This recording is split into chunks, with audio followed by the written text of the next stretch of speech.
বন্ধুরা দেখতে পাচ্ছেন রেডি হয়ে গেছি। তো আর গালের মধ্যে একটা ফোঁটা হয়েছে, দেখতে পাচ্ছেন।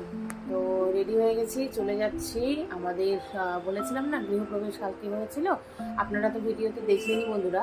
তো ভিডিওতে দেখলেন যে আমরা কালকে কালী পুজোতে গেছিলাম, তো যেখানে গৃহপ্রবেশ হচ্ছিল আমাদেরই রনিদের রিলেটিভের মধ্যে পড়ে আর কি। তো যাই হোক, আজকে সেখানে খাবার দাবার হবে, তো সেখানেই যাচ্ছি বন্ধুরা। এই যে রেডি হয়ে পড়েছি, আর এই যে দেখতে পাচ্ছেন সোনামাকে যেখানে আছে বসে আছে। তো সোনামাকে খাবার দাবার সব কিছু করানো হয়ে গেছে। তো তো অ্যাকচুয়ালি শাশুড়ি মা আর হচ্ছে আমার যে শ্বশুর আছে বাবা, দুজনে গেছে। তো আসবেন ওনারা, তারপরে আমি আর রনি যাব, কারণ সোনামা বাড়িতে একা আছে, আর ওকে তো একা রাখা ইম্পসিবল, আপনারা তো জানেনই। আর ওকে আমরা ছোটোবেলা থেকে কোনোদিনও ওইভাবে একা রাখিনি। যখন কোনো এমার্জেন্সি হয়েছে তখনই রেখেছি, বাট মানে কিছুক্ষণের জন্য, বেশিক্ষণ